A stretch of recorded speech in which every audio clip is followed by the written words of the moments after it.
आजकल तो खैर मंदिर में बेलपत्र मिलना बड़ा कठिन हो गया। आपके राजनांदगांव के मंदिर में मिलता है क्या बेलपत्र? मंदिर में चढ़ा हुआ मिल जाता है क्या? आजकल तो बड़ा कठिन हो गया, लोग चढ़ाते हैं और उठा के ले जाते हैं, बहुत मुश्किल हो गया। यदि भूलवश भी अगर कोई व्यक्ति मंदिर में बेलपत्र चढ़ा हुआ है और बेलपत्र उसने एकत्रित कर लिया मंदिर के अंदर ही, और मंदिर में बेलपत्र एकत्रित कर कर धागा लिया और उस कच्चे धागे में, उस कच्चे धागे के अंदर अगर उस बेलपत्र की डंडी को पीछे से उसने एक एक साधारण सी गांठ लगाकर उस बेलपत्र की माला को सिद्ध कर लिया, हल्की सी कच्चे सूत की गांठ लगाते लगाते मंदिर की चढ़ी हुई बेलपत्र को, शंकर पर चढ़ी हुई बेलपत्र को, शंकर की चढ़ी हुई बेलपत्र को ही उसने गांठ लगाकर जब माला सिद्ध कर ली और सिद्ध कर कर अगर वही माला भगवान शंकर को अर्पित कर देती है तो कहते हैं कि हमारा फिर पुनर्जन्म होता ही नहीं है, इस संसार सागर से हमारी मुक्ति हो ही जाती, पुनर्जन्म से हम छूट जाते। जैसे जगत गुरु शंकराचार्य जी कहते हैं पुनरपि जननम पुनरपि मरणम, उस प्रपंच से छुटकारा। अब कई लोग ऐसे होते हैं कि वो पत्ती में छेद कर देते हैं, नहीं। शिव महापुराण की कथा कहती है चाहे बेलपत्र हो चाहे तुलसी पत्र हो, चाहे बेलपत्र हो चाहे तुलसी पत्र हो, इन दोनों पत्ती के अंदर सुई को नहीं पिरोना चाहिए। बेलपत्र के अंदर भी सुई को नहीं डाला जाता और तुलसी पत्र के अंदर भी सुई को नहीं डाला जाता, दोनों पत्र में। हाँ, कच्चे धागे से आप उसमें डंडी में गांठ लगाकर भगवान शंकर को माला धारण कर सकते हो, पर कौन सी बेलपत्र? फिर से बोलो जरा जम के, कौन सी बेलपत्र? जम के आवाज आना चाहिए।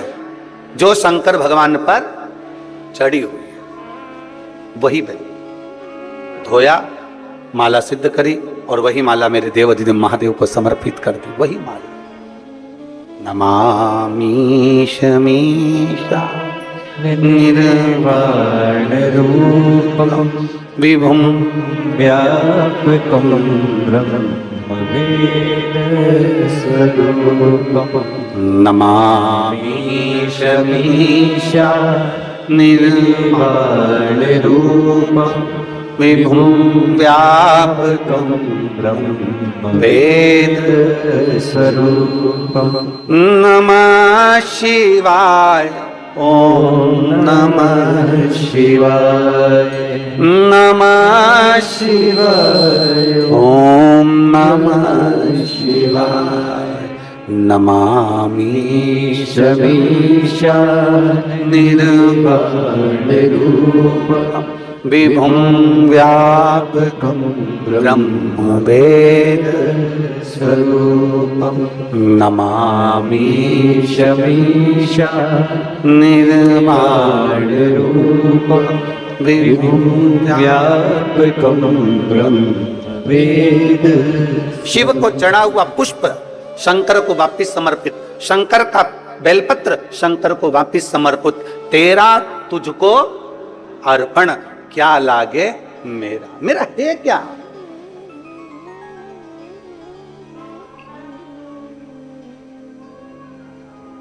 अब एक व्यक्ति पत्र लिखा भिलाई में, उसने एक पत्र में बात लिखी कि गुरुजी आप कहते हो शंकर का चढ़ा फूल चढ़ा दो शंकर जी को, शंकर की चढ़ी बेलपत्र चढ़ा दो शंकर जी को, तो ये तो झूठा हो जाता है, ये तो बेकार हो जाता है। हम उस बच्चे से कहना चाहते हैं, अगर वो कथा सुन रहा होगा ऑनलाइन तो उसके चित्त वृत्ति में यह बात होगी। दुर्ग का वो बेटा है, अगर उसने बात कथा सुन रहा होगा तो उसको स्मरण में होगा कि आप कह रहे हो कि बेलपत्र झूठा हो गया, शंकर भगवान को चढ़ा फूल झूठा हो गया और वापिस शंकर भगवान को दे दिया। तो हम पूछे अच्छा भगवान ने लिया क्या? दूध, वो भी गाय के बछड़े का झूठा है। दूध निकालने वाला एक एक ग्वाला एक एक किसान जानता है, पहले बछड़े को छोड़ा जाता है, दूध जब नीचे आता है तब वो निकालता है। बछड़ा अपना मुंह लगा देता है, झूठा दूध निकाला गया है। जल मछली ने झूठा करा, फूल भौरे ने झूठा करा।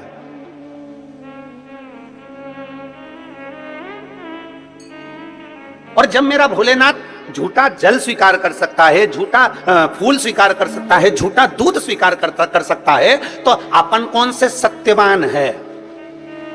अपन भी तो झूठे हैं। तो जरा विचार करो कि वो झूठा पुष्प, झूठा दूध, झूठा जल स्वीकार कर सकता है, तो मेरा शंकर अपन जैसे झूठे को भी स्वीकार कर सकता है। वो सरल है, सहज है, आनंद है।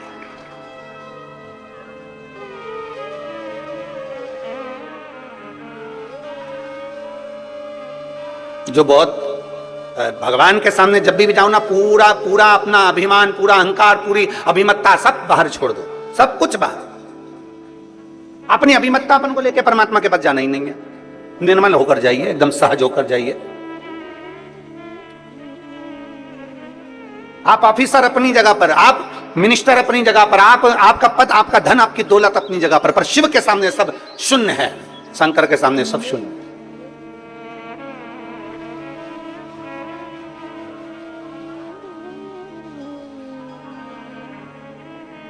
विचार करिएगा।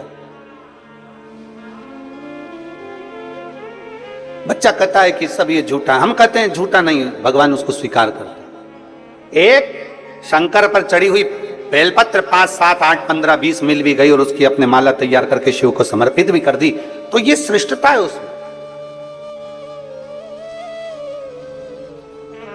शिवलिंग पर, शंकर भगवान के शिवलिंग में 3 जगह ऐसी है जहां पर पुष्प या इत्र या बेलपत्र या सुगंधित पदार्थ भगवान शंकर को समर्पित करा जाता है तो रोग से निवारण होता जाता है। 3 स्थान समझेंगे। ये शिवलिंग जलाधारी अशोक सुंदरी का स्थान मध्य में, इधर गणेश का स्थान, इधर षडानंद कार्तिकेय का स्थान। 3 स्थान है जहां पर बन सके। अगर आपको लगता है कि मैं जांच कराने के लिए डॉक्टर के पास जा रही हूं और डॉक्टर ने बोला है कि कोई बड़ी बीमारी तुमको लगती है तो जांच कराने जाओ, डॉक्टर बोले जांच कराओ, जितनी रिपोर्ट आना चाहती है आए, पर उससे पहले अगर 3 जगह पर इत्र समर्पित कर दिया जाए, इत्र हो या सुगंधित कोई पुष्प हो, इत्र या सुगंधित पुष्प, 3 स्थान पर अगर इत्र समर्पित किया जाए तो वो स्थान, और इत्र समर्पित कर आप जाओ फिर जांच कराओ, मना नहीं, पर वो 3 स्थान बताएगा। पहला स्थान अशोक सुंदरी और भगवान शंकर का जो शिवलिंग रखा है उसके बीच में जो अशोक सुंदरी और शंकर भगवान के शिवलिंग के बीच में एक जगह खाली पड़ी रहती है। अशोक सुंदरी का स्थान पूर्ण होगा, शिवलिंग होगा, उसके बीच में एक स्थान खाली होता है। उस स्थान पर अगर जिस समय पर भगवान शंकर के जिस अशोक सुंदरी और शिवलिंग के बीच में जो स्थान है वहां पर अगर इत्र लगाया जाए, दूसरे नंबर पर शिवलिंग के ऊपर से लेकर नीचे के मध्य भाग में, जहां मध्य भाग है ये शिवलिंग, ये नीचे का भाग, और मध्य भाग में अगर इत्र लगाया जाए, और तीसरा भगवान शंकर का जो जल नीचे की ओर गिरता है, जहां जो पट्टी रहती है पानी नीचे आने की, उस पट्टी पर अगर इत्र लगाया जाए, ये 3 स्थान इत्र लगाने के होते हैं। अगर वहां लगाया जाए तो कैसा भी रोग हो आपकी जांच अच्छी ही आएगी, बेकार नहीं आ सकती। आप कितने ही करा लें उसको। एक शंकर भगवान के शिवलिंग का 3 जगह पर इत्र या 3 जगह पर सुगंधित पुष्प लगाया जाए। अब जब आप लोग अभिषेक करने बैठते हैं या पूजन करने बैठते हैं या शंकर जी के मंदिर जाते होंगे, कौन कौन जाता है शिवालय? सभी लोग जाते हो? बोलो हर हर महादेव। शिवालय जाते हो तो शिवालय में जाकर जब आप इत्र चढ़ाते हो भगवान पर, यहाँ इत्र लगाया आपने, फिर यहाँ पर भी लगा देते हो, यहाँ पर भी लगा देते हो, यहाँ पर भी लगा देते हो, सब दूर इत्र लगा देते हो। जो समझदार होता है ना वो सभी दूर इत्र लगा देता है। और कई कई ऐसे रहते हैं जरा सा इत्र लिया और रुई में लेके एक जगह पर रख दिया, फूल में लेके एक जगह पर रख दिया, पर पूर्ण जगह पर इत्र लगा दो, बाबा के पूर्ण स्वरूप पर इत्र लगा दो। आपको नहीं मालूम अनायास, आपको नहीं मालूम कि 3 जगह कौन सी है, तो आप पूर्ण स्वरूप पर इत्र लगा दीजिए, पूर्ण स्वरूप पर। वेद मंत्र में त्र्यंबकेश्वर का बाबा का मंत्र,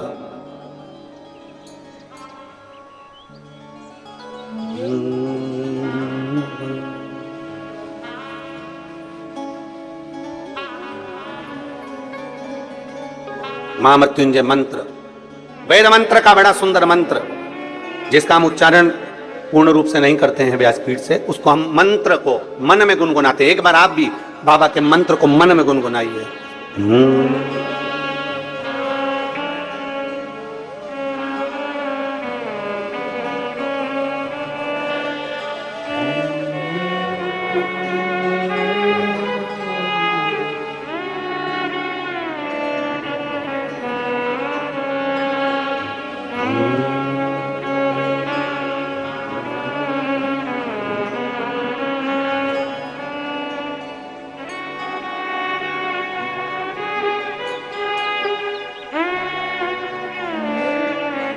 भगवान शिव का त्र्यंबक मंत्र का स्मरण करें। और नहीं कर सकते तो पंचाक्षर करें, नमः शिवाय।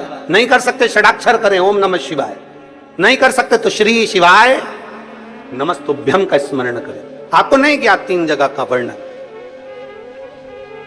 यहां तक शिव कथा कहती है, ये जो कई लोग कहते हैं हमारे कोई बच्चा जन्म से जो होता है ना, और कई बच्चे से जन्म से होते हैं जिनकी बुद्धि विकास नहीं कर पाती है। डॉक्टर कहते हैं ये बच्चा अन्य बच्चे से 2 साल 4 साल 3 साल 6 महीना पीछे चलेगा।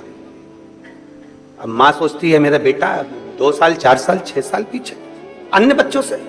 हाँ, तब उस जगह पर शंकर भगवान के शिवलिंग, अशोक सुंदरी की जगह और मध्य का जो खाली स्थान है, मध्य का जो स्थान बचा हुआ है, वो स्थान कई बार लोग कहते हैं गुरुजी ये पार्वती जी है, ये शिवलिंग है, ऊपर जो जलाधारी में से जल बह रहा है, शंकर जी की 5 लड़कियां हैं, जया, विषहरा, शामली बारी, दौतली देव, ये अशोक सुंदरी, ये गणेश कार्तिकेय का स्थान। जो बीच में अशोक सुंदरी और शिवलिंग के बीच में जगह है, वो स्थान किसका है? शिव पुराण में इसका लिंग पुराण के अंदर वर्णन आता है कि वो स्थान भगवान शंकर की जो जितनी सती, उमा, कात्यायनी, कुष्मांडा, स्कंदा, जितनी महागौरी, जितनी माताएं पूर्व में रही हैं, इन माताओं का स्थान शंकर ने यहाँ रखा है। और वो स्थान ऐसी जगह है, अगर कोई बच्चा कितना भी पीछे, डॉक्टर कह दिया इसको कि ये अन्य बच्चों से 2 साल पीछे, अन्य बच्चों से 4 साल, इसका विवेक काम नहीं कर रहा। एक छोटी सी बेलपत्र, एक छोटी सी बेलपत्र, छोटी सी बेलपत्र भी, छोटी सी, और उस छोटी सी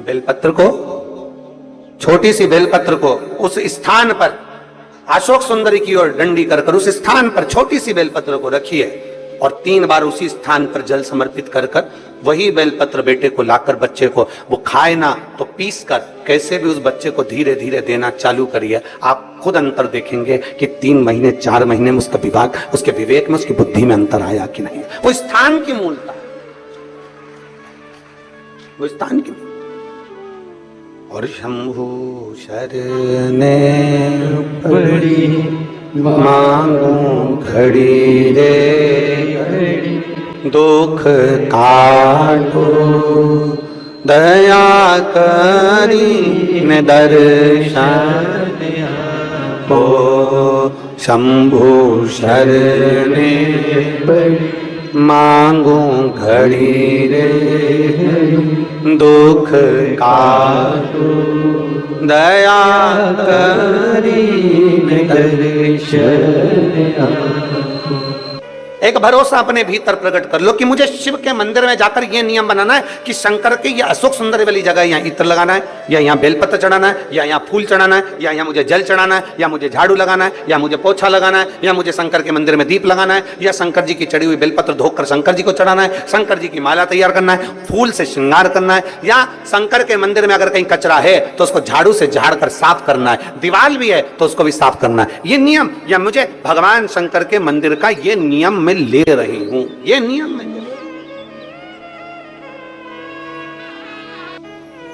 एक बेलपत्र हमारे जीवन को सुख प्रदान कर देती।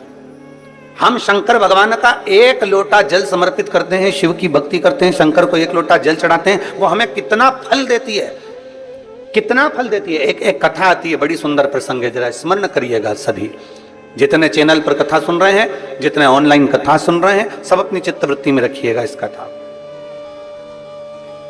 एक राजकन्या थी, बड़ी सुंदर थी, बड़ी सुंदर। और राजकन्या इतनी सुंदर, इतनी बढ़िया, इतनी सुंदर, इतनी सुंदर, वो राजकन्या इतनी सुंदर कि उसको देखकर देवता भी आकर्षित हो जाए। इतनी सुंदर राजकन्या, इतनी सुंदर। अब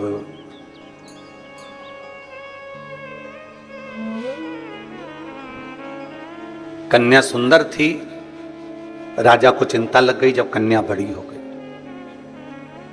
कन्या बड़ी हुई और चिंता लगी। किसको चिंता नहीं होती? और आज के जमाने में हम तो निवेदन करना चाहेंगे, बेटों की शादी की चिंता करो, बेटियों की शादी की मत करो। क्यों? क्योंकि बेटी इतनी मेहनत कर लेती है, इतनी लगनता से काम कर लेती है कि बेटी के लिए तो ढेरों संबंध आना चालू हो जाते हैं। उसकी लगनता, उसकी मेहनत उसको आगे बढ़ा देती है। और बेटों की चिंता इसलिए करना जरूरी होती है कि पिता अपने बेटे को काम पर लगा देता है, जा दुकान देख ले, जा व्यापार देख ले, जा ये कर ले, जा वो कर ले। करता वो भी है मेहनत, ऐसा नहीं कि मेहनत नहीं करता।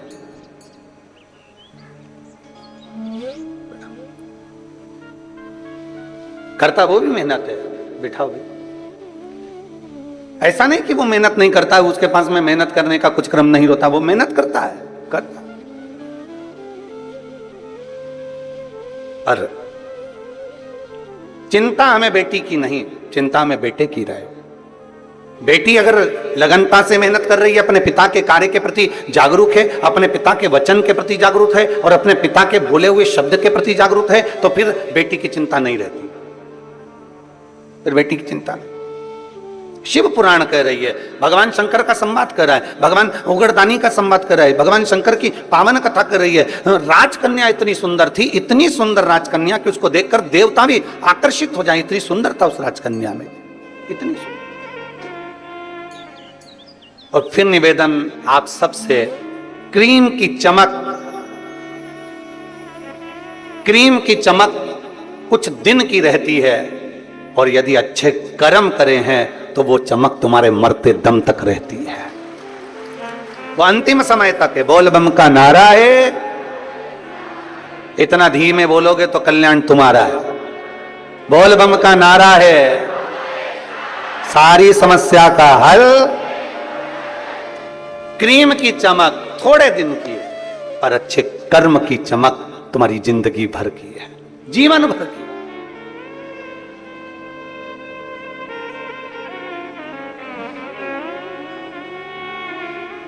अभी हम कल देख रहे थे कि वो शुक्ला जी हैं आप कल हम देख रहे थे भजन में, आपको धर्मपत्नी का तो नहीं कह रहे, पर आपको हम कह रहे हैं। जब भजन चल रहा था, आपको किसी से मतलब नहीं था, पर आपका नृत्य शंकर को रिझाने के लिए ऐसा जोरदार कमर से आनंद लेते हुए नाच रहे थे कि हमारा भी मन कर रहा था कि हम भी नीचे उतर कर आपके साथ आ जाएं। इतनी भोलेपन से, इतनी सहजता से। और अवस्था देखो क्या कितनी होगी, कितने साल की हो है? 66। नजर उतरवा लेना। प्रणाम। आ जाइए, महाराज जी को लिया 2 मिनट माला पहना दो। एक सहजता का भाव, एक सरलता का भाव, एक नम्रता का भाव, एक विनम्रता का भाव।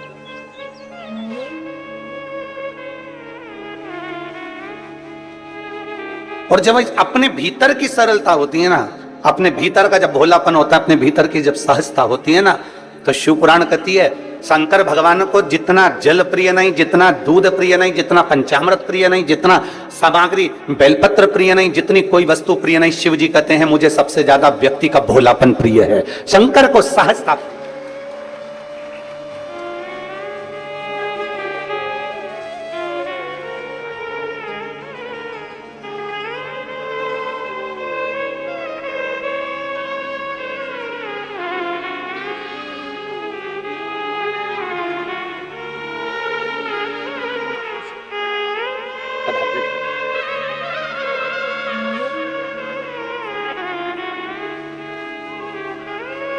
शिव तत्व की प्राप्ति, भोलापन जितना होगा आपके भीतर, वो सहजता का भाव शिव के करीब लेकर जाए।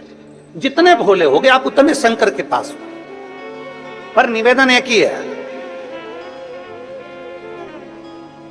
भोले भोले के लिए बनो।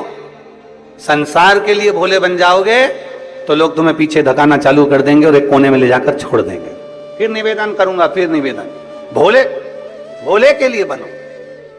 और भोले बनना है तो भोले व्यक्ति के लिए बनो। जो सहज हो उसके लिए हम सहज हैं, जो सरल है उसके लिए हम सरल, जो आनंदमय है उसके लिए हम आनंदमय।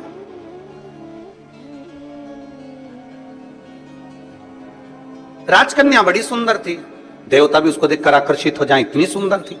पिता के मन में थोड़ा सा भाव जागृत हो गया। पिता के मन में लगा कि मेरी बेटी, इसका विवाह करना है मुझे, और विवाह करना इतनी सुंदर है, इतनी सुंदर है। अब मैं किसी ज्योतिषी को बुलाऊं और ज्योतिषी को बुलाकर इसको जरा दिखाऊं कि मेरी बेटी का भाग्य क्या कहता है। और अगर मैं हर कोई ज्योतिषी को बुलाऊं तो वो श्रेष्ठता नहीं है। इसलिए उस पिता ने अपने राज पुरोहित को बुलाया, अपने राज्य के पुरोहित को बुलाया, अपने कुल गुरु को बुलवाया और राज पुरोहित को बुलाकर कहा कि राज पुरोहित जी, मेरी बेटी का मुझे विवाह करना है, आकर उसका भाग्य देख लीजिए और उसका भाग्य बता दीजिए।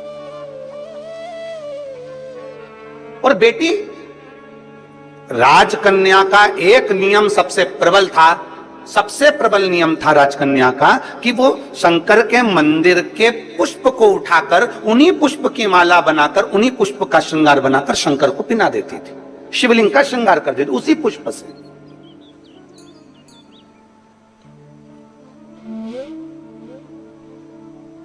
जैसे राजकन्या इतनी सुंदर थी, उसका एक काम था, बाल्यावस्था से 4 वर्ष की जब राजकन्या थी तब उसने अपने कहीं सखी के, कहीं सहेली से सीख लिया था कि मंदिर में पुष्प पड़ा है, उससे श्रृंगार कर दिया, रंगोली बना दी, वही फूल से भगवान की जलाधारी का श्रृंगार कर दिया, वही पुष्प से शिव का श्रृंगार कर दिया। राजकन्या धीरे धीरे धीरे धीरे बड़ी होती चली गई। कन्या बड़ी हो गई, कन्या बड़ी हो गई, मंदिर में जाती, श्रृंगार करती, भगवान का सेवा करती। पिता को चिंता लग गई कि मैं अपनी कन्या का विवाह किससे करूं, इसको किसको समर्पित करा जाए, किसको दिया जाए। और फिर निवेदन है, राजा जनक जैसी चतुरता लाकर रखना अपनी बुद्धि में। बेटी का विवाह करने से पहले राजा जनक जैसी विद्वत्ता लेकर आओ। राजा जनक ने एक संकल्प किया था, मेरी बेटी का विवाह मैं उसी के साथ करूंगा जो धनुष को उठाएगा, चढ़ाएगा, मैं बेटी उसको ब्याह दूंगा। राजा जनक जी ने ऐसा विचार क्यों किया? क्योंकि राजा जनक की बेटी माता जानकी जी जब 4 वर्ष की थी तब राजा जनक जी ने अपने सेवकों से कहा था, धनुष के नीचे का भाग लीप कराओ, पोंछ कराओ, आज मुझे पूजन करने आना है। सेवक गए, धनुष को 10-10 हजार सेवकों ने उठाया पर धनुष उठा नहीं। सेवक वापिस आ गए, सीता जी खेल रही थी। 4 वर्ष की सीता जी को देखकर कहा, सेवकों ने तुरंत कहा, जानकी जी पिताजी आए तो कह देना हमने धनुष के आसपास का लीप दिया पर धनुष हमसे नहीं उठा, इसलिए उसके नीचे हम गोबर से नहीं लीप पाए। आप कह दोगी ना? सीता जी ने कहा, क्या काका तुमसे धनुष नहीं उठा, चलो मैं उठाती हूं, तुम लीप देना। सीता जी गई, 4 वर्ष की माता जानकी जी ने अपने उल्टे हाथ से धनुष को उठा लिया, सीधे हाथ में गोबर लेकर लीप दिया और धनुष को रख दिया। जनक जी जब पूजन करने के लिए आए, जनक जी जब पूजन करने के लिए आए तो जनक जी ने देखा कि आज धनुष के नीचे का भाग पहली बार लिपा हुआ है। ये किसने लीप दिया? सबने कहा जानकी जी ने लीपा है। जानकी, 4 साल की जानकी, बुलाओ सीता को। जानकी को बुलाया, जानकी बेटा तूने ये धनुष कैसे उठा लिया? उसने कहा पिताजी बिल्कुल सरल था, उल्टे हाथ से सीता जी ने अपने पिताजी के सामने धनुष उठाया, गोबर लिया और लीप के बताकर धनुष को रख दिया। जनक जी ने विचार कर लिया, मेरी बेटी अगर उल्टे हाथ से धनुष उठा सकती है तो इसका पति वो होगा जो धनुष को उठाएगा, चढ़ाएगा, तोड़ देगा, मैं बेटी उसके साथ ब्याह दूंगा। अर्थात जनक जी जैसी विद्वत्ता लेकर आना है। अपनी बेटी विद्वान है तो उससे दुगना विद्वान उसका वर होना चाहिए, अपनी बेटी ज्ञानवान है तो उससे दुगना ज्ञानवान उसका वर होना चाहिए, अपनी बेटी चतुर है तो उससे चतुर उसका वर होना चाहिए, अपनी बेटी सुंदर है तो उससे सुंदर उसका वर होना चाहिए, अपनी बेटी बुद्धि विवेक में प्रबल है तो बुद्धि विवेक में प्रबल उसका वर होना चाहिए। हम क्या देख लेते हैं? एक पेट्रोल पंप देख लो, एक गाड़ी देख लो, एक बंगला देख लो, ये देख लो, वो देख लो और बेटी का विवाह कर दो। क्या मतलब? अगर तुम्हारी बेटी में विद्वत्ता है और भगवान ने उसको अगर लायक बनाया है तो 4 पेट्रोल पंप खड़े करने की जवाबदारी भी तुम्हारी बेटी रखती है, उसका दम रखती है। आप इतना सहज में कोई मिलेगा कि नहीं मिलेगा, अच्छा पेट्रोल पंप दिख रहा है, अच्छा पेट्रोल पंप दिख, अच्छी गाड़ी दिख रही है, अच्छा बंगला दिख रहा है, अच्छा धन दिख रहा है, और मालूम पड़े तुमने बेटी का विवाह कर दिया और लड़की शादी कर कर चली गई और पेट्रोल पंप, गाड़ी, बंगला तो सब देखा पर बेटी के लिए वर अच्छा नहीं देखा। रात को 1-1 बजे तक आ रहा है, मालूम पड़े टन्न होकर आ रहा है, दोस्तों के साथ बैठा रहता है, 1 मिनट का समय उसको अपनी पत्नी के लिए नहीं है। जब भी घर में आता है ऐसा boलता है कि घर में क्लेश हो जाता है और तुम सोच रही हो कि पेट्रोल पंप से गुजारा हो जाए, तुम सोच रही हो गाड़ी और बंगले से गुजारा हो जाए। एक बात आपसे कहें, बाप बेटी को विदा करता है ना, सारा सोना चांदी, कपड़े लत्ते, जेवर, आभूषण सब देकर भेजता है। बोलो बोलो, सही है कि गलत है? जब बाप बेटी को विदा करता है और बाप को मालूम पड़ जाए कि लड़का अच्छा नहीं है, मेरी बेटी का सम्मान नहीं करता, आदर नहीं करता, सत्कार नहीं करता, इसने सब बर्बाद करके रखा, बच्चों पर ध्यान नहीं देता, तो ईमानदारी से बोलो बाप जमाई की इज्जत करेगा? अरे बोलो तो रे, करेगा इज्जत? नहीं करेगा। क्यों नहीं करेगा? क्योंकि मैंने अपनी बेटी को इतना देकर भेजा, बेटी को मैंने सम्मानजनक कर कर भेजा और मेरे जमाई ने इसकी इज्जत नहीं करी, इसलिए फिर दूसरी बार बाप जमाई का एक बार आदर करेगा, सम्मान करेगा, फिर दूसरी बार आदर नहीं करेगा, सम्मान नहीं करेगा, क्योंकि मैंने देकर भेजा था और इसने आदर नहीं करा। उसी तरह परमात्मा है, परमात्मा ने आंख नाक कान पूरा शरीर देकर भेजा, पूरा शरीर दिया, अच्छे से अच्छा दिया। उस बाप ने पृथ्वी पर भेजने से पहले परमात्मा ने अपने को अच्छा बनाकर भेजा और हम आए पृथ्वी पर और मालूम पड़े काम क्रोध लोभ मोह आसक्ति तृष्णा झूठ प्रपंच क्रोध, दिन भर गुस्सा गुस्सा गुस्सा, चिड़चिड़ चिड़चिड़ चिड़चिड़, दिन भर अपशब्द कहना, निंदा करना, बुराई करना, दिन भर उसमें लगा दिया, दिन भर उसमें लगा दिया। भगवान ने सोचा अब तुझे तो एक बार तुझे दे दिया, अब की बार दूसरी बार जन्म नहीं दूंगा, बनाऊंगा तो तुझे वहीं राजनांदगांव में भेजूंगा, पर कुत्ता बना के भेजूंगा, तो चिंता मत कर। स्वान बनाकर भेज दूंगा पर इंसान बना के नहीं भेजूंगा, क्योंकि तूने कीमत नहीं समझी। ये शरीर तुझे दिया था, 5 कर्मेंद्रिय 5 ज्ञानेंद्रिय और एक मन रूपी शरीर देकर भेजा था, पर तूने इसको संभाला नहीं, उसको जाना नहीं। इतनी अच्छी बेटी दी थी पर तूने उसकी इज्जत नहीं करी, इतनी अच्छी बेटी दी थी इसकी इज्जत नहीं करी, इसको सोना पहनाकर भेजा, आंख नाक कान सब बनाकर भेजा। करोड़पति बेटी दी, एक एक किडनी 5-5 लाख की दी, करोड़पति बनाकर भेजा, लाखों का सामान देकर भेजा, पर तूने इसकी इज्जत नहीं करी, तो अगली बार तुझे ये दूंगा नहीं, बनाऊंगा पर तुझे देश देश देश बनाओ पर तुझे नहीं। कितनी मेहनत से बेटी की शादी करने से पहले जनक जी की कथा का स्मरण करिएगा, बेटी का विवाह करने से पहले जनक जी की कथा का स्मरण करिएगा कि बेटी समझदार है तो उससे दुगना समझदार उसका बर होना चाहिए। गाड़ी बंगला पेट्रोल पंप जमीन जायदाद नहीं देखना, सबसे पहले देखो कि जिस लड़के के साथ बेटी बिहार रहे हैं वो लड़का आपकी बेटी की इज्जत करेगा कि नहीं करेगा, आपकी बेटी का सम्मान करेगा कि नहीं करेगा। मालूम पड़े धन तो बहुत है पर क्या करे, क्या पेट्रोल पंप की पेट्रोल को खाएगी, ये गाड़ी बंगले को मुख में लेगी? नहीं। अपने पति के 2 शब्द प्रेम के मिल जाए, आदर के शब्द मिल जाए, बस बहुत है। जब दुख की घड़ी आए, जब कहीं बेटी को घर में ताने मिल रहे हो और जगह पर उसका पति एक बार साथ में खड़ा हो जाए, तो बेटी की भी छाती को लगता है कि मेरे साथ कोई है खड़ा होने वाला, कोई है मेरा साथ देने वाला। मालूम पड़े वो तो दोस्त के साथ बेटा है, क्या करे। राजकन्या की शादी करना बड़ी सुंदर है, पर शंकर जी से वो तो स्नेह कर कर बैठी है, शिव जी की पूजन करती है, शंकर भगवान का भजन करती है, शंकर जी की प्रीति रखती है, शिव जी का श्रृंगार करती है, शंकर भगवान का अनुमोदन करती है। अब शंकर भगवान का अनुमोदन कर रही है, शंकर भगवान की प्रीति कर रही है, शिव जी से आराधना कर कर बैठी, तो अब जरा विचार करिएगा। राजपुरोहित को बुलाया गया और राजपुरोहित को बुलाकर कहा गया, राजपुरोहित जी आइए और मेरी बेटी का भाग्य देखकर बताओ कि इसकी किस्मत क्या कहती है। किस्मत क्या कहती है? राजपुरोहित अपने एक नगर में गांव में कहीं गुरुकुल चला रहे थे। राजपुरोहित बच्चों को पढ़ा रहे थे, बच्चों को पढ़ा रहे, गुरुकुल चला रहे हैं। उनके घर में बहुत सारे विद्यालय में बच्चे पढ़ रहे हैं और राजपुरोहित ने आज बच्चों में से कह दिया कि सुनो, मैं अपने राजा के यहाँ जा रहा हूं, क्योंकि राजा ने मुझे बुलाया उसकी बेटी के स्वयंवर के लिए, उसकी बेटी की शादी के लिए मुझे जाना हो। राजपुरोहित आज अपना राज्य का सारा स्कूल का जो भी कार्य था वो बंद कर विद्यालय का, गुरुकुल का, आश्रम से सीधे राजा के भवन में पहुंच। राजा के भवन बेटी लगी थी शंकर की आराधना में। नमामि निर्वाण रूपम विभुं व्यापकं स्वरूपम। नमः शिवाय, ओम नमः शिवाय, नमः शिवाय, ओम नमः शिवाय। नमामि निर्वाणरूपं विभुं व्यापकं ब्रह्मवेदस्वरूपं। नमः शिवाय, ओम नमः शिवाय, नमः शिवाय, ओम नमः शिवाय। लगी बेटी भगवान शंकर की आराधना, श्रृंगार बना रही है, शिव के मंदिर को सजा रही है, शंकर की शिवलिंग को सजा रही है, भगवान शंकर का श्रृंगार कर रही है।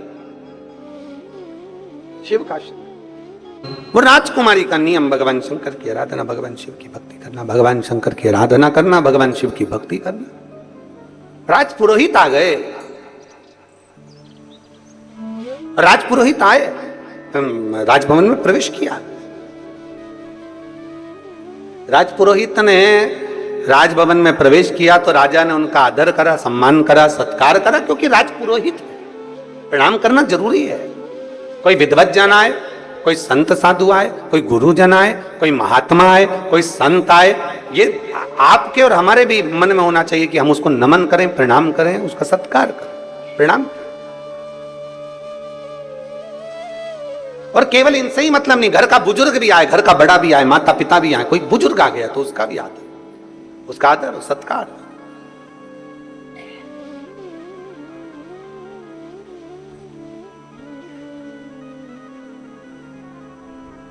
महाराज देखा, राजपुरोहित आए, कहा महाराज जी बेटी का भाग्य देखना है। बेटी का भाग्य? हाँ, ये बेटी का भाग्य देखकर बताओ, ये उसकी जन्म लग्न है, ये उसकी पात्रिका है, और आप उसका भाग्य देखिए, उसका भाग्य देखिए कैसा है। राजपुरोहित ने विचार करा कि मैं भाग्य देख रहा हूं, पत्रिका देख रहा हूं, बेटी का भाग्य देख रहा हूं, पर भाग्य बड़ा प्रबल है इसका, बहुत प्रबल, बहुत प्रबल है। ये जिसके यहां जाएगी उसके यहां चार चांद लगा देगी। बहुत लक्ष्मी इसके चरण में, बहुत भाव है इसका, बड़ा भाव। पर राजपुरोहित ने कहा कि इतना भाग्य प्रबल है इसका, मैंने ज्योतिषी के हिसाब से उसको देख लिया, पर मैं चाहता हूं कि उस लड़की को एक बार देखूं। राजा तेरी बेटी को मुझे देखना है। वो बेटी कहां? मुझे तेरी बेटी से मिलना है। बेटी को बुलाया राजा। मंदिर में सूचना गई, शिवालय में बेटी लगी थी भगवान शंकर की आराधना में। शंभो शरण पड़ी मांगू घड़ी रे घड़ी, दुख काटो दया करी निदर्शन। बेटी मंदिर में लगी, शिवालय में पूजन कर रही है, भगवान शंकर की माला सिद्ध कर रही है, माला तैयार कर रही है। बेटी माला बना रही थी, सूचना गई दरवाजे पर से, राजभवन से सूचना पहुंची, दरवाजे पर से सूचना पहुंची, महाराज राजकन्या के पास में आपके पिताजी ने आपको बुलाया। महाराज आवाज लगाए हैं, महाराज बुला रहे, आइए।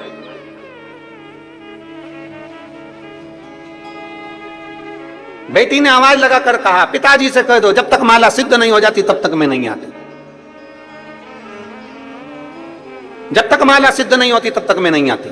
माला सिद्ध हो तो फिर मैं आऊंगी।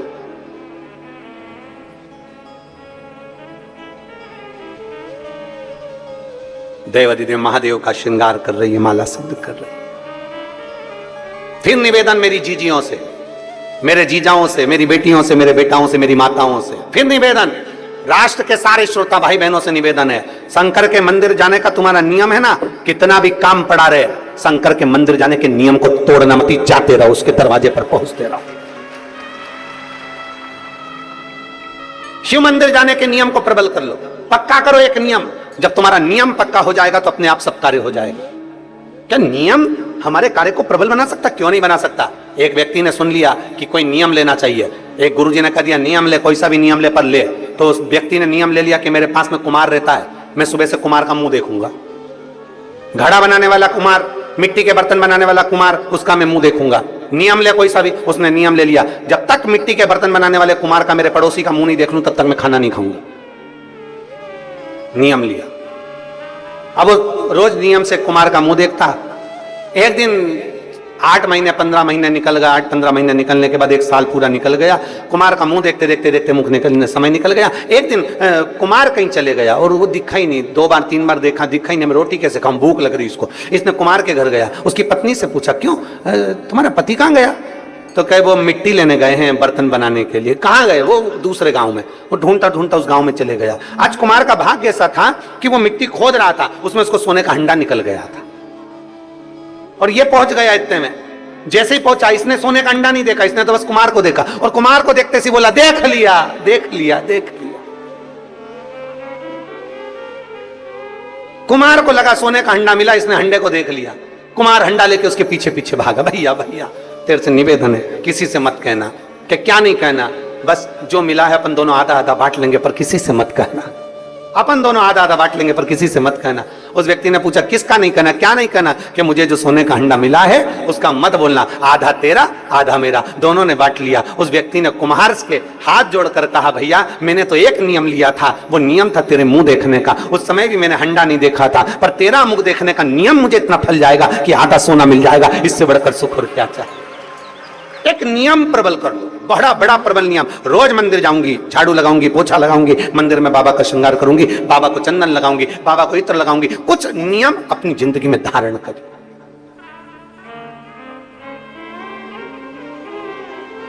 हम तो यहां तक कहते हैं, आप कोई दूसरा नियम नहीं ले सकते तो एक नियम ऐसा ले लो, अपने दुकान जाते हो ना, अपनी सर्विस पर जाते हो ना, अपनी नौकरी पर जाते हो ना, अपनी ड्यूटी पर जाते हो ना, तो एक नियम ले लो। अभी कोई से भी रास्ते से जाते थे, पर एक नियम बना लो, शंकर जी का मंदिर जिस रोड पर पड़ता है, घर से निकलकर सबसे पहले उसी मंदिर के सामने से निकल कर जाऊंगा। आप मत जाओ मंदिर के अंदर। कौन बोल रहा है? कौन बोल रहा है मंदिर के अंदर जाओ? मंदिर के बाहर से चले जाओ, प्रणाम भी नहीं करना, मत करो। तुम तो अपनी गाड़ी चढ़ाओ, भुड़ भुड़ भुड़ भुड़ से निकल जाओ। कौन कह रहा है? पर नियम तो बनाओ कि मैं आज से नियम लेता हूं, मैं अपनी ड्यूटी पर जाऊंगा, अपनी नौकरी पर जाऊंगा, अपनी दुकान पर जाऊंगा। शंकर जी के मंदिर, अभी तक दूसरे रास्ते से जाता था, मेरे नजदीक में जो शंकर का मंदिर उसके सामने से जाऊंगा। मत प्रणाम करो, मत देखो शिखर को, मत प्रणाम करो, मत जल चढ़ाओ, उसके सामने से तो निकल जाओ। उसके सामने से तो निकलो। आइसक्रीम वाला देखा है? आते राजनांदगांव में आइसक्रीम बेचने वाले वो बजाते हैं, और डमरू उसके पास रहता है, लंबा डंडा वाला, बजाते हैं। कोई जरूरी है? उसका काम है डमरू बजाना, और चिल्लाता आइसक्रीम आइसक्रीम। और अंदर जो बच्चे होते हैं ना, दादी दादी दादी, एक धर के, सर्दी हो रही ना, चुप बैठ, खांसी हो रही ना, नहीं अभी मौसम अच्छा नहीं है, तू नहीं खाएगा, नहीं पिएगा। अब पर आइसक्रीम वाले का नियम है, तुम खाओ चाहे मत खाओ, आओ चाहे मत आओ, आइसक्रीम ले चाहे मत लो, पर उसका नियम है डमरू बजा का आइसक्रीम। और अंदर जो बच्चे उनके हृदय में उत्पात हो रहा है। मेरे को दादी, वो रोज आता है, रोज आवाज लगाता है। दादी ने उसको समझा भी दिया आइसक्रीम वाले को, हे भैया मेरे दरवाजे पर आके डमरू क्यों बजाता है? आइसक्रीम वाला बोला रोड तुम्हारी है क्या? आवाज मेरी, रोड मेरी, मेरी मर्जी, मैं कुछ भी करूं। आइसक्रीम वाला आवाज लगा रहा है। अंदर बैठे बच्चे, एक दिन मां संभालेगी, 2 दिन संभालेगी, 3 दिन संभालेगी, 4 दिन संभालेगी, 5 दिन संभालेगी। दादी गई भजन में और बच्चे गए ताई जी के पास। बड़ी मम्मी, ताई जी क्या हुआ? आइसक्रीम वाला आया है, mummy please please, mummy please, सर्दी हो रही ना। दादी ने मना करता, नहीं तू प्लीज प्लीज, और पकड़ कर और आइसक्रीम फिर बड़ी माँ ने दिलाई दी, चाची ने दिलाई दी, उसको खाने को मिल गई। 1 महीना, 15 दिन, 20 दिन तुम रोकते रहे, पर एक दिन तो मौका लग गया और बच्चा बाहर आया और आइसक्रीम खा ही लिया। उसी तरह तुम भी जाते रहो, जाते रहो, जाते रहो, मत देखो, मत देखो, मत दर्शन करो, तुम तो जाओ जाओ जाओ।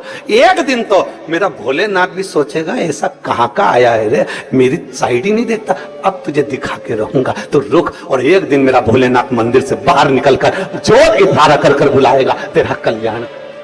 नियम तो बनाओ। तुम नियम ही नहीं बनाओ और सोचो भगवान मिल जाए। नियम बनाना पड़ेगा, उसके दरवाजे के सामने से निकलना।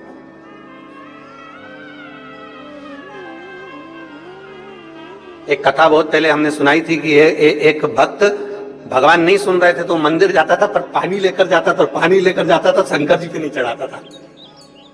शंकर जी 2-3 महीने हो गए शिव जी पे जल नहीं चढ़ाता, रोड पर आसपास चढ़ा किया जाता, पर शंकर जी पे नहीं चढ़ाता। शंकर जी को लगा कितना एबला है? बताओ कितना एबला है। शंकर जी ने पार्वती से कहा रोज मंदिर आता है और जल लेके आता है, चढ़ाता नहीं है। अब जरा विचार करिए।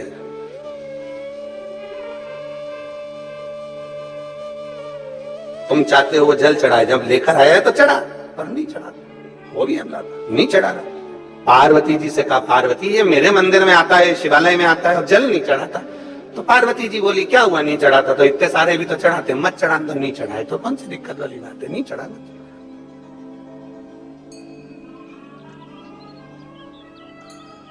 2-3 महीने निकले, अब शंकर जी से दिया नहीं गया।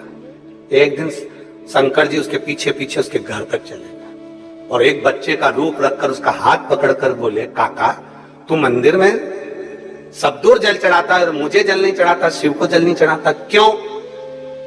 काका ने कहा, शंकर हमारी नहीं सुनता इसलिए नहीं चढ़ाते। उसी समय शिव जी प्रकट होकर बोले, कल से सुनूंगा, पर तू अभी चल के जल चढ़ा, अभी चल जल चढ़ा। बोला है मेरा शिव, अड़भंगा है मेरा शिव।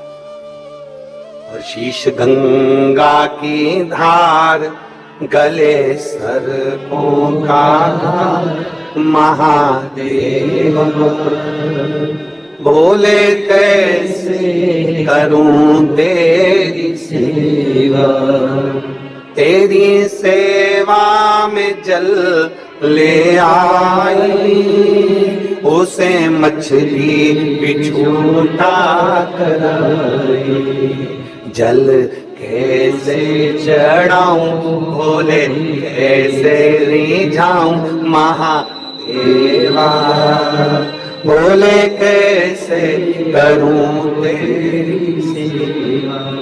शीश गंगा की धार, गले सर्पों का हार, महादेवा, बोले कैसे करूं तेरी सेवा। कैसे करें हमसे, कैसे करें, हम कैसे प्रार्थना करें, कैसे निवेदन करें? एक नियम अपने भीतर बनाइए, उस नियम को अपने भीतर बनाओगे तो शिव प्रसन्न हो। एक बेलपत्र का, एक लोटे जल का, पूरा विश्व एक लोटे जल का नियम बनाया है। पिछले वर्ष कई करोड़ लोगों ने शिव भगवान शंकर का पार्थिव पूजन किया था और इस साल उससे बढ़कर लोगों ने पार्थिव पूजन किया। मतलब ये अंदाजा है कि लोग एक लोटा जल शिव जी के मंदिर में चढ़ाते हैं तो उनका नियम पक्का होते चले जा रहा है। जब हम कोई नियम बना लेते हैं तो मेरे महादेव को तुम्हारा भंडार भरने के लिए आना ही पड़ता है। नियम बनाए ना। बेटी ने आवाज लगाया, पिताजी से कह दो मैं माला सिद्ध कर कर आती हूं। राजकुमारी ने आवाज लगा दी, कह दो पिताजी से मैं माला सिद्ध कर कर आती हूं। एक नियम पक्का होना चाहिए, मतलब मंदिर जाना है, जाना है। घर में 50 काम है, मैं आती हूं, अब भी आई 2 मिनट के अंदर गई, जल चढ़ाया, मत रुको मंदिर में। कौन कहता है मंदिर में रुको? मंदिर में रुकने का बोलता कौन है? हम तो कभी नहीं कहते कि मंदिर में बहुत घंटों तक बैठो। काय को बैठो? राम जी के मंदिर में बैठने की जगह होती है, देवी जी के मंदिर में बैठने की जगह होती है, नारायण के मंदिर में बैठने की जगह होती है, सारे मंदिरों में बैठने की जगह होती है, पर शंकर जी के मंदिर में बैठने की जगह नहीं होती। जो आता है पानी ढोल कर जाता है, इतना पानी ढोल जाता है कि साड़ी भी ऊंची कर जल चढ़ाना पड़ता है। तो भगवान शंकर कहते हैं मेरे मंदिर में आके बैठो मत, फालतू बर्बाद टाइम क्यों करते, चलो अपने घर जाओ, जल चढ़ा जा, काय को फालतू का समय बर्बाद कर रहे हो, चलो निकलो यहां से, बाहर जाओ, चलो।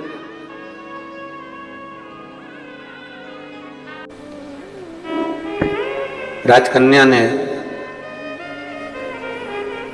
कह दिया कि पिता से कह दो कि मैं आती हूं, अभी मेरी माला पूर्ण तरह से तैयार हो जाए, शिव का श्रृंगार कर दूं, तब मैं पहुंच जाऊं। शिव की सेवा छोड़ना नहीं चाहिए।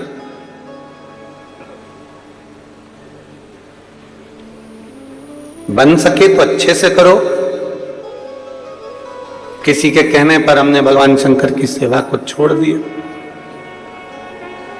किसी के बोलने पर हम भगवान शंकर से दूर हो गए, यह श्रेष्ठता नहीं है।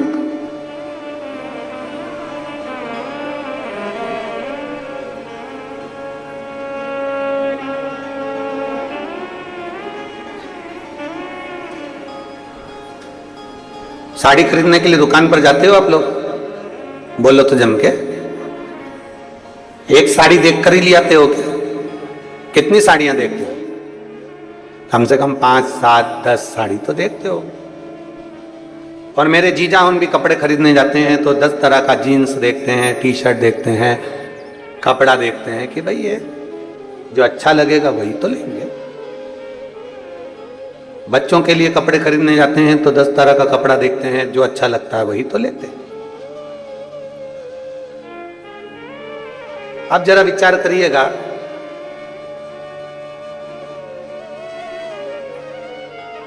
दस तरह की साड़ी देखी तब एक साड़ी पसंद आई। बोलो बोलो, जम के बोलो जरा, ठीक है। 10 सेल्फी ली,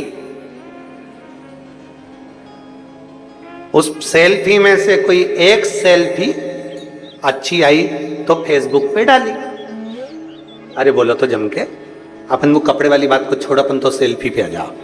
जो आज के दौर में चल रहा है वो अपन उस भाषा से उसको समझे। 10 फोटो खींचे, उसमें से कोई एक फोटो अच्छा आया तो अपन ने उसको फेसबुक पे डाला। और अच्छा फोटो आया तो अपन ने उसको फ्रेम में, अरे बोलो जम के, लगवाया, फ्रेम में जड़वाया। कितना जोरदार है, यहां लगा था। 10 फोटो खींचे तो उसमें से एक फोटो हम फेसबुक पर डालते हैं, इंस्टाग्राम पर डालते हैं। एक फोटो हम फ्रेम में जड़ लेते हैं, अगर अच्छा है तो। 10 में से एक अच्छा निकला तो हमने उसको फ्रेम में जड़ा, फेसबुक पे डाला, आपको अच्छा लगा। 10 में से एक फोटो अच्छा लगा तो फ्रेम में जड़ा गया, फ्रेम में लगाया गया। उसी तरह 10 बार दिन भर में भगवान को पुकारते रहो। कोई सी पुकार अगर भोलेनाथ को अच्छी लग गई तो उसके भी दिल की फ्रेम में तुम जाकर बैठ जाओ। 10 बार पुकार, जब फ्री हो जाओ, जब तुम्हारा मन लग जाए, जब तुम्हारा चित्त लग जाए, बैठ गए। श्री शिवाय नमस्तुभ्यं, श्री शिवाय नमस्तुभ्यं।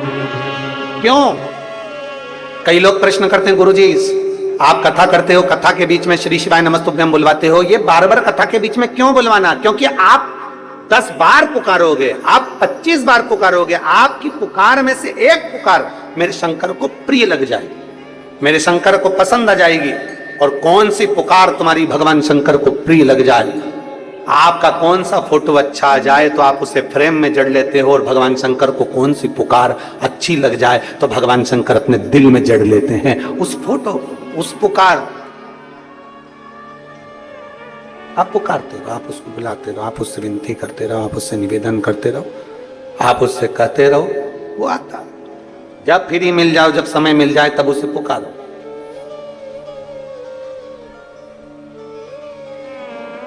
कोई सी पुकार तो सुनेगा, कोई पुकार तो उसको स्वीकार करना पड़ेगी। आप बार बार बुलाएंगे, बार बार बुलाएंगे तो कोई तो स्वीकार करेगा। आप उसको पुकारते रहो, वो आएगा। तेरे मंदिर में आना मेरा काम है, और मेरी बिगड़ी बनाना तेरा काम। तेरी चौखट पर मैं आई ही गया, मुझे दर्शन दिखाना तेरा काम। आप पुकारते रहो। कोई एक नियम के अनुसार हम बार बार उसको पुकारे, बार बार आएगा। श्री शिवाय नमस्तुभ्यं, श्री शिवाय नमस्तुभ्यं, श्री शिवाय नमस्तुभ्यं, श्री शिवाय नमस्तुभ्यं। पुकारते रहो। राजकन्या ने कह दिया पिताजी से, जाकर कह दो कि मैं अभी भगवान शंकर की विरल भक्ति में लगी हूं, मेरा श्रृंगार पूरा होगा, मैं पहुंच जाऊंगा, मेरा भजन पूरा होगा और मैं पहुंच जाऊंगा। आप कह दो, कुछ एक पुकार मेरा शंकर स्वीकार कर लेता। पुकारोगे बार बार तो सुनेगा। क्यों? बच्चों की फीस जमा कर दी? क्यों? बच्चों की फीस जमा कर दी? एक बार नहीं सुना, 2 बार नहीं सुना, 3 बार नहीं सुना, 4 बार नहीं सुना, भले बोलेगा नहीं पति, पर तुमने जैसे ही फोन लगाया, क्यों बच्चों की फीस जमा कर दी, बोलेगा नहीं, तुरंत उसी समय पर किसी को फोन लगा देगा, स्कूल चले जाना, बच्चे की फीस जमा कर देना। खुद नहीं गया, किसी को भेज दिया और बच्चे की फीस जमा करवा दी, खुद नहीं गया। मेरा महादेव भी ऐसा ही है, जब देख लेता है कि पुकार रहे हैं तो मेरा महादेव भले ना आए पर यह पक्का है कि फीस तो जमा करवा ही देता है, भले ना आए पर वो पहुंच कर कुछ ना कुछ ऐसी कृपा कर ही देता।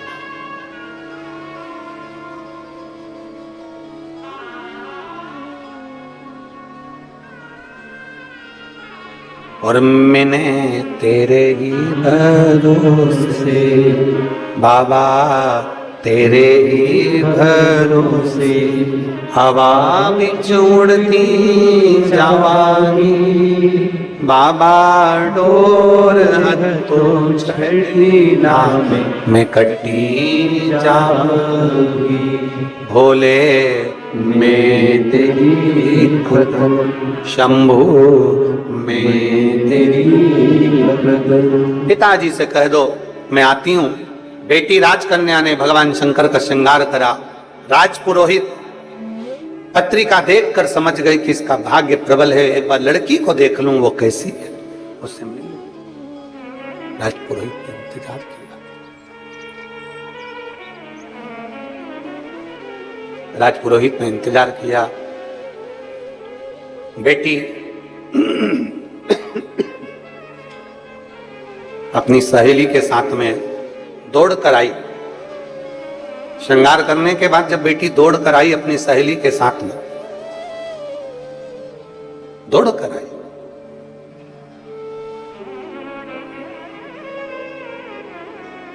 पिताजी को हाथ जोड़कर नमन किया, दोनों हाथ उठाकर हर हर महादेव किया। कुल गुरु पुरोहित को बुलाकर कहा कि देखिए ये मेरी बेटी है, ये मेरी बेटी है, अब आप इसका भाग्य बता दीजिए, इसका भाग्य क्या कहता है। इतनी सुंदर बेटी, इतनी सुंदर बेटी, इतनी सुंदर बेटी, राजपुरोहित की बुद्धि देवर्षि नारद जैसी हो गई, देवर्षि नारद जैसी। नारद जी को बुलाया था राजा ने अपने नगर में और बुलाकर कहा कि ये मेरी बेटी है और इस बेटी का भाग्य देखकर बताओ। तो देवर्षि नारद ने सोचा इतनी सुंदर कन्या, इससे तो मैं ही ब्याह कर लूं। भगवान से वर मांगने के लिए नारद जी ने तब किया कि मेरा सुंदर स्वरूप बना दो जिसमें मेरा हित हो जाए। सुनिए कथा, काहे का मुख बन गया था? बंदर का। परहित की बात करोगे, परहित की बात करोगे तो दुनिया में राज्य करोगे, और स्वयं की हित की बात करोगे तो एक दिन धक्का खाकर ठोकर खाकर जमीन पर गिर जाओ। परहित की बात, संत साधु गुरुजन ब्राह्मण जन तपस्वी जन साधक जन और घर के बुजुर्ग माता पिता, परहित की बात। आवाज सेट नहीं हो रही तुम्हारे साउंड की। परहित की बात करें, माता पिता गुरु शिक्षक सदगुरु, परहित की बात, परहित। और जब परहित की बात करेंगे तो एक आनंद के साथ हम आगे बढ़ेंगे, परहित के साथ।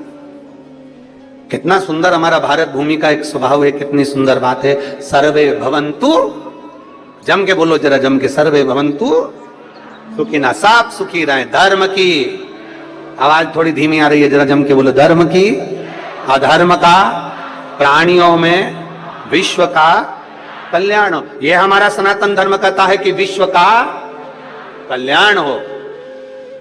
यहां सनातन धर्मी कहते हैं कि विश्व का कल्याण हो, बाकी के लोग कह सकते हैं कि हमारा कल्याण हो, और सनातन धर्म कहता है कि विश्व का कल्याण। शिव तत्व की प्राप्ति। कन्या आई, राजपुरोहित की बुद्धि फिर गई। कन्या को देख राजपुरोहित की बुद्धि फिर गई। जो कन्या को देखा तो मन में विचार करा, कन्या को देखते से ही विचार करा कि इतनी सुंदर कन्या, इतनी सुंदर।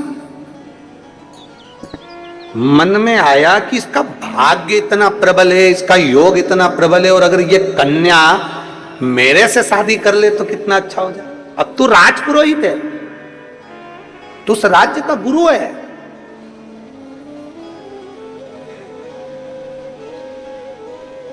जब किसी शिव भक्त की ओर गलत दृष्टि से देखा जाता है तो उसकी गति बिगड़ जाती है। बहुत बहुत सावधानी। 16 सोमवार अगर किसी ने व्रत किए होंगे तो उनको कथा याद होगी। किसने करें आप लोगों में से किसी ने 16 सोमवार करें? अरे वाह। 16 सोमवार की कथा आती है कि रानी ने पूजन का सामान खुद को जाना था, तो रानी पूजन का सामान किसके हाथ से भेज देती है? एक सेविका के हाथ से, एक नौकरानी के हाथ से, एक दासी के हाथ भेज देती है। एक सेविका के हाथ से, एक दासी के हाथ से जब पूजन का सामान भेजती है तब वो रानी दर दर धक्के खाती है, दर दर भटकती है। आखिरी में किसी गुरु के पास में जाती है और गुरुजी से प्रार्थना करती है, गुरुजी से निवेदन करती है, गुरुजी से कहती है कि मैं दर दर धक्के खा चुकी हूं, जिस जल को छूती हूं उसमें कीड़े पड़ जाते हैं, वृक्ष के नीचे बैठती हूं तो सूख जाता है, गलती कौन सी हो गई मेरे से? ऐसी कौन सी गलती हुई है? कहा तुम्हारे पति भगवान शंकर की सेवा करते थे और तुम उसको गलत भाव से लेती थी। तुम्हारे पति शिव की आराधना करते थे, तुम उसको गलत विचार से लेती थी। पति ने कहा कि शंकर की पूजन का सामान लेकर आओ, तुमने गलत विचार प्रकट करा और सामान दासी के हाथ, नौकरानी के हाथ, सेविका के हाथ भेज दिया। ये श्रेष्ठता नहीं है, ये गलती है तुम्हारी। ये तुम्हारी गलत सोच है, गलत विचार है, गलत दृष्टि है। दिल से भजो तो शिव क्यों ना मिले।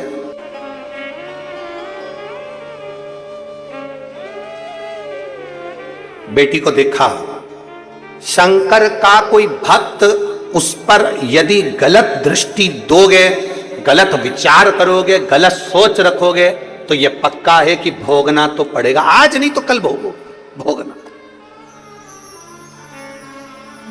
गलत करोगे तो भोगना तो है। इसीलिए बार बार कहते हैं मत बुरे कर्म कर वरना पछताएगा, भगवान की आंखों से तू बच नहीं पाएगा, तू बच नहीं पाएगा। अरे ओ अज्ञानी मत करना, तेरे कर्म का फल भी तू ही पाएगा, जैसा किया तूने तेरे आगे आएगा। मत बुरे कर्म कर बंदे वरना पछताएगा, भगवान की आंखों से तू बच नहीं पाएगा, तू बच नहीं पाएगा। एक विश्वास के साथ, दृढ़ता के साथ में शिव को पुकारो। शिव भक्त की ओर दृष्टि करना, शंकर भगवान का भजन करने वाला, शिव को एक लोटा जल चढ़ाने वाले पर कुदृष्टि, बेकार दृष्टि डालना बर्बादी का लक्षण है, बर्बादी का लक्षण।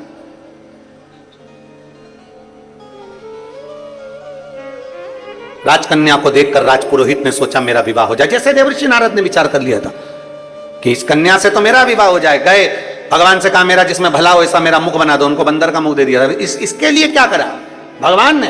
तुरंत जो इसने विचार करा तो राजा ने पूछा बताओ ना मेरी बेटी का भाग्य क्या है। बार बार राजा पूछ रहा है। इसने भाग्य पढ़ लिया था कि बड़ी सुलक्षण है, बड़ी अच्छी है, बड़ा प्रबल भाग्य है। इसने अब राजा को भाग्य बताना प्रारंभ करा। तुम्हारी बेटी जिस लड़के के साथ ब्याहेगी उसका पूरा कुल डूब जाएगा, बर्बाद हो जाएगा, और जो तुम अगर बेटी का कन्यादान करोगे तो तुम्हारा भी पूरा कुल डूब जाएगा, बर्बाद हो जाएगा, पूरा कुल डूब जाएगा, बर्बाद।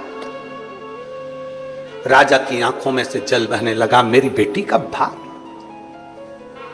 ये मेरी बेटी का भाग, जहां शादी करेगी उसका पूरा कुल डूब जाएगा, पूरा कुल। और मैं कन्यादान करूंगा तो मेरा भी पूरा कुल डूब जाएगा। ये मेरी बेटी का भाग्य है, ये मेरी बेटी की किस्मत है, ये मेरी बेटी का भाग्य ऐसा हो सकता है। रोने लगा राजा। कुल पुरोहित से पूछा गया, आप बताओ मेरी बेटी के लिए फिर मुझे करना क्या पड़ेगा, मैं क्या करूं, इसका कोई हल निकालिए, इसका कोई उपाय बताइए। कहा इसका एक उपाय है, लकड़ी की एक पेटी बनाई जाए, लड़की को पूरा आभूषणों से, सोना चांदी हीरा पन्ना माणिक मोती से उसको पूरा जेवरों से सुसज्जित किया जाए और लकड़ी की पेटी में इसको भरकर पानी में, नदी में छोड़ दिया जाए।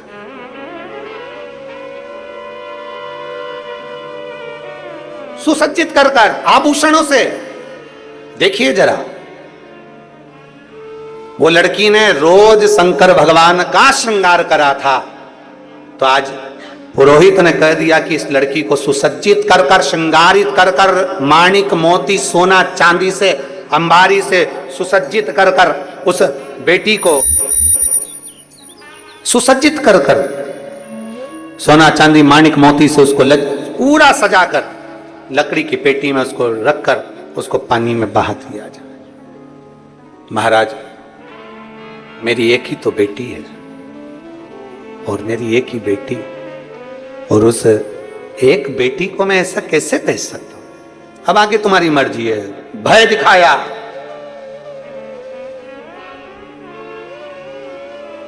भय,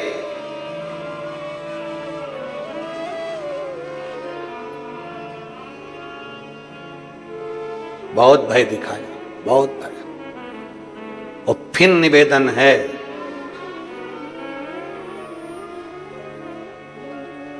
किसी से डरो ना डरो। शिव महापुराण की कथा कहती है कि किसी से डरो ना डरो। अपने माता पिता से नहीं डरना, मत डरो। वेद पुराण शास्त्र से नहीं डरना, मत डरो। गुरु से नहीं डरना, मत डरो। संत साधु गुरुजन ब्राह्मण जन से नहीं डरना, मत डरो। किसी से मत डरो तुम तो। पर शिव पुराण कहती है अपने कर्म से जरूर डरना, क्योंकि कर्म का भोग तो अच्छे अच्छे को भोगना पड़ता है। कर्म का भोग भोगना पड़ता ही है। कर्म से जरूर डरना, अपने कर्म का भोग भोगना पड़ेगा, वो कोई दूसरा नहीं भोग सकता। स्वयं को भोगना है, स्वयं को।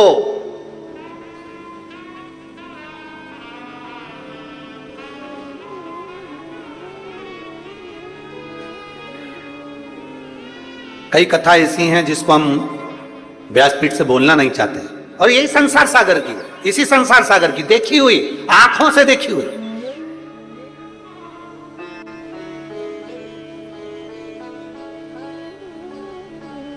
इसी संसार सागर की कथा है।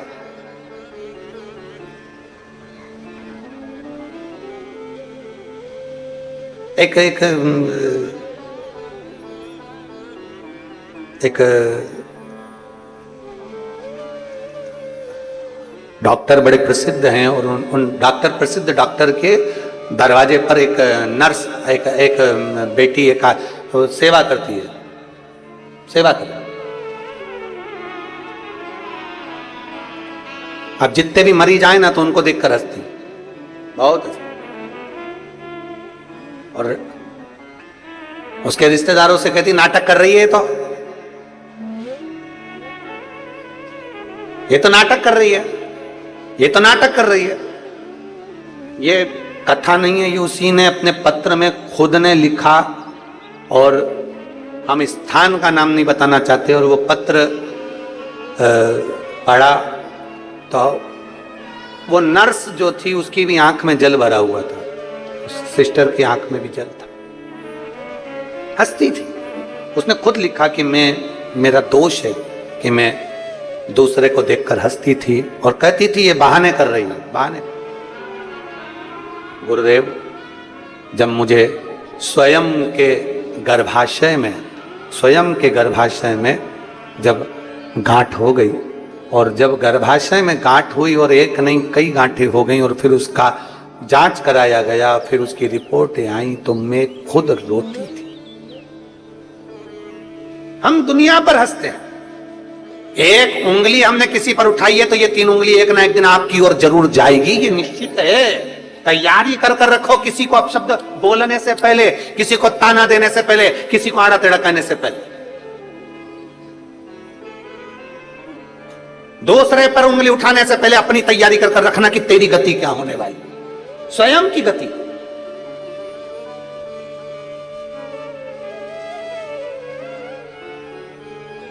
अपनी स्वयं की गति क्या है। आज खुश हो जाओगे, आज प्रसन्न हो जाओगे, आपकी सत्ता है, आपका वैभव है, आपकी कुर्सी, आपका पद, आपकी प्रतिष्ठा, आप पद पर बैठे हो, आपकी प्रतिष्ठा, आप खुश हो जाओगे। पर एक दिन जब ये कुर्सी चली जाएगी, ये पद चली जाएगा, प्रतिष्ठा चली जाएगी, हर व्यक्ति, उगता सूरज ढलेगा तो एक दिन जरूर, जब आप जाओगे इस कुर्सी से, इस पद से, इस प्रतिष्ठा से, किसी का भला करा होगा ना, तो वो तुम्हें आज नहीं तो कल कभी ना कभी तुम्हारे एहसान को नहीं भूलेगा, और किसी का बुरा करा होगा तो वो मरते दम तक बद्दुआ ही देता रहेगा, बद्दुआ ही देता रहेगा, अपशब्द कहता ही रहेगा। भगवान ने अगर आपको अच्छा बनाकर भेजा है तो इस कुर्सी का, पद का, प्रतिष्ठा का, सत्ता का, वैभव का कभी सदुपयोग कर कर देखिए, कभी सदुपयोग कर कर, कुछ अच्छा कर कर देखिए, ज्यादा नहीं, थोड़ा सा। मत हंसो किसी पर, मत कहो अपशब्द, मत ताने दो किसी को, मत आड़ा टेढ़ा बोलो किसी को।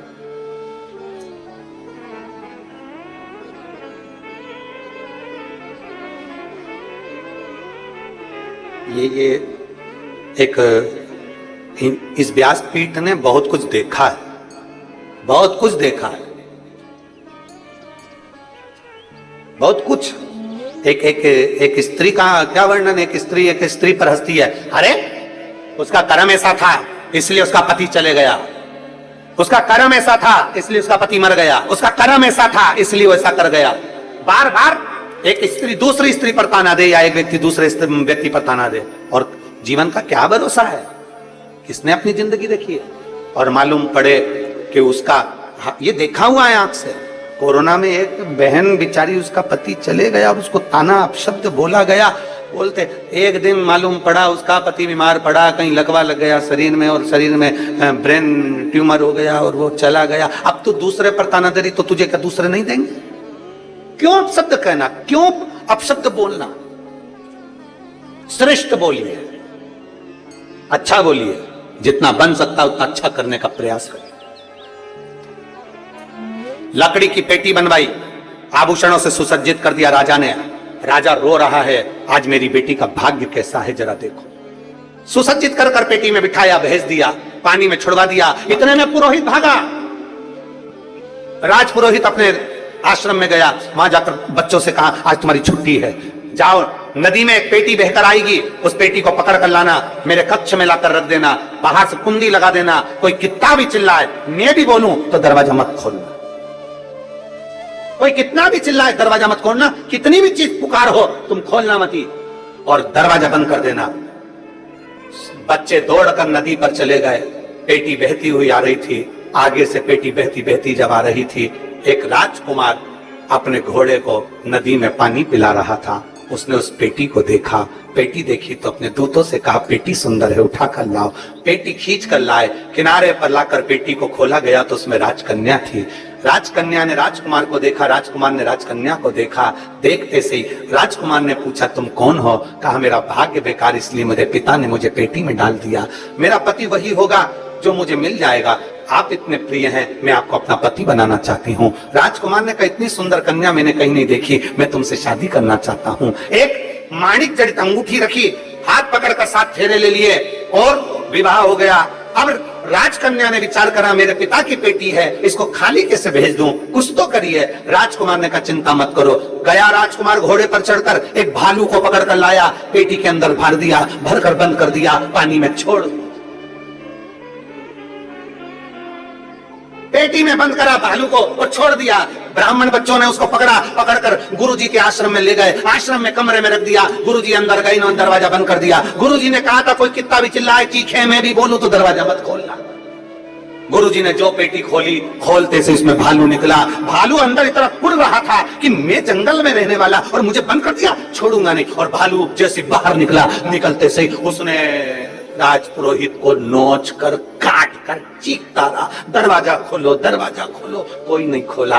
शंकर के भक्त पर अगर गलत दृष्टि दी है, शंकर का भक्त थोड़े दिन दुख भोग कर फिर सुखी हो सकता है, पर शंकर के भक्त को दुख पहुंचाने वाला कभी सुखी नहीं हो सकता। कर्म का दंड भोगना पड़ता है। एक लोटा जल अगर आपने चढ़ाया है, वो एक ना एक दिन सुख जरूर देगा। एक लोटा जल चढ़ाया है, वो एक ना एक दिन आनंद जरूर देगा। एक लोटा जल समर्पित करा है, वो एक ना एक दिन आपको आनंद का अनुभव जरूर कराएगा, सुख का अनुभव कराएगा। आप अपना कर्म करते जाओ, वो फल तुम्हें मिलेगा। उसने श्रृंगार करा था बेटी ने, तो उसको राजकुमार उसके भाग्य में था और मिल गया। अच्छा करा था ना, तो अच्छा मिला है। बुरा करा तो बुरा प्राप्त हुआ। कर्म का भोग तो भोगना पड़ता है। ब्रह्मा जी ने भगवान शंकर पर उंगली उठाई तो ब्रह्मा जी का सिर कटा। ब्रह्मा विष्णु महेश तीनों ने मिलकर सृष्टि का वर्णन किया। स्वयं ब्रह्मा विष्णु महेश हमारे बीच में पधार रहे हैं। जोरदार ताली बजाकर स्वागत करें भगवान ब्रह्मदेव महेश, भगवान ब्रह्मा विष्णु महेश का स्वागत। भगवान देवाधिदेव महादेव, भगवान शिव, ओगड़दानी, त्रिकालदर्शी, कैलाशी, अविनाशी। एक बार तीनों देवताओं के लिए जोरदार ताली बजाकर स्वागत।